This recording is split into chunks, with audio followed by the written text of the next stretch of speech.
Hopefully you got those arpeggios down and they're fluent. So now let's plug those 2-octave arpeggios into the changes of all the things you are. Now what I would recommend is that you create your own chord map like we did earlier that follow those arpeggio shapes. So for example, F minor 7, B flat minor 7, E flat 7, A flat major 7, D flat major 7, G7, C major 7. And then, once you have the etude memorized, then you can just play it as written.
Once you become comfortable and fluent with these etudes, you should begin to start improvising off of those frameworks, off of those arpeggios.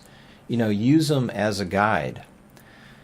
Whenever I had come up with this 2-octave arpeggio etude and had showed it to my students, and they became comfortable with it, and I asked them to improvise around those arpeggios, I noticed that they tend to start on the high E or the low E or the A string with their melodies. They kind of avoided the G string and the D string, the B string, like it was the plague or something. So so I created an etude to help them to see the arpeggios and the frameworks on those strings that they were avoiding. So I'll play you a little bit of it. It's something like this.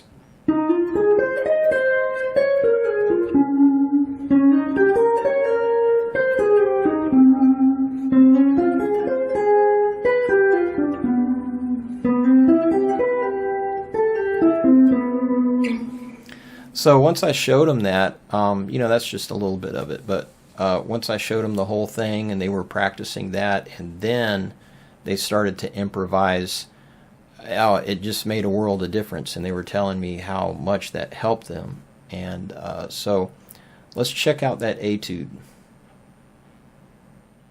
Hey guys, hope you're enjoying the video. Please hit the like and subscribe buttons, as well as the bell notification icon, so that you can be notified whenever I release future videos.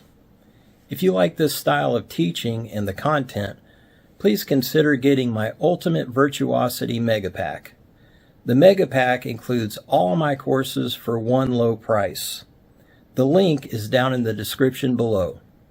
Thanks for watching. Now let's get back to the video.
Now I'd like to talk about a concept I refer to as superimposition.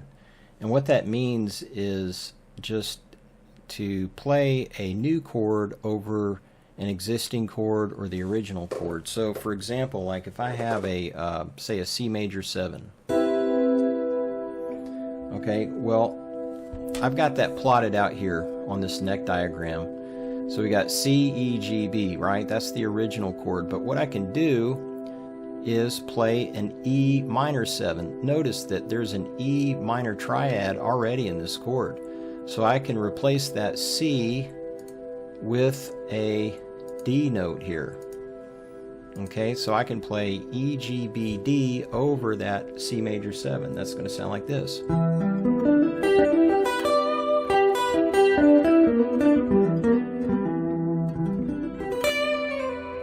So that just gives us a different color. You know, that gives us the 3rd, the 5th, the 7th, and the 9th. All right, like another example would be like if I took this D minor 7, right? D minor 7, D, F, A, C. Okay, so I'll just play a D minor 7 here. All right, so notice we've got that F major triad right there. So what we can do is we can replace the D with the E. All right, basically the 1 with the 2, or the 9, if you will. So that's going to give us a sound like this.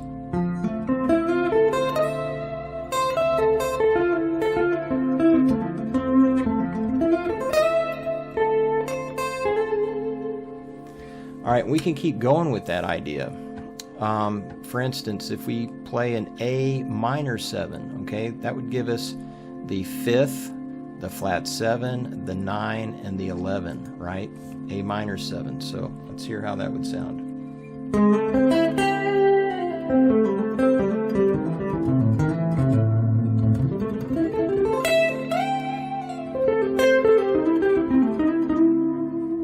So that, you know, that just gives us another feel, another color. So the following examples are going to be etudes using this superimposition concept. First, we're going to hear one that is off the 3rd. So arpeggios built off the 3rd of the original chord. And again, that's going to give us the 3, the 5, the 7, and the 9. Then the next etude is going to be built off the 5th of the original chord. And again, that's going to give us the 5, the 7, 9, and 11. So let's have a listen.